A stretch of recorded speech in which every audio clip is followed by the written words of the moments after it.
नमस्कार व्ह्यूअर्स, तुम्हा सगळ्यांचे स्वागत आहे माझ्या चॅनल आयकॉनिक एज्युकेशन 7 मिलियनवर। आज आपण या व्हिडिओमध्ये क्लास 8 सब्जेक्ट इंग्लिश यामध्ये युनिट नंबर 3 ट्रूथ याचा हा दुसरा भाग पाहणार आहोत। आणि यामधला दुसऱ्या नंबरचा क्वेश्चन आहे, find from the poem 2 line and each that content the following figure of speech. म्हणजे आपल्याला इथे खाली दिलेल्या फिगर ऑफ स्पीच सांगायचं आहे, जसं ॲलिट्रेशन आणि रिपिटेशन। तर याच्यामध्ये ॲलिट्रेशनमध्ये जी ओढ आलेली आहे ती आहे, stick and stone may break my bones. कारण याच्यामध्ये स्टिकमधला यस आणि स्टोनमधला यस हे सारखे सारखे शब्द आले। त्यानंतर stone and stick break only skin, याच्यामध्ये सुद्धा यस आणि एस हे डबल आलेलं आहे, त्याच्यामुळे हे ॲलिट्रेशन फिगर ऑफ स्पीच आहे।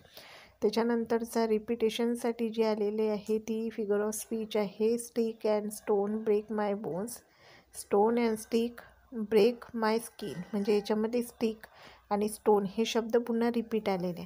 नंतर क्वेश्चन नंबर 3 आहे, pick out from the poem synonymy of.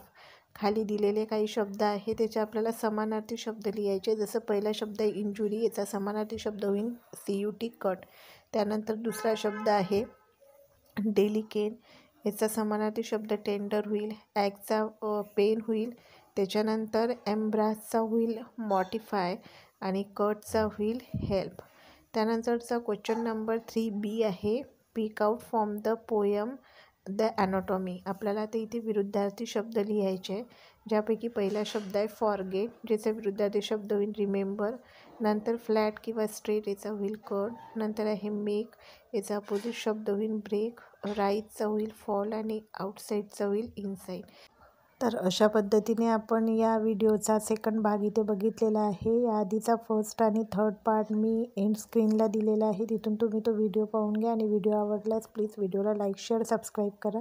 धन्यवाद।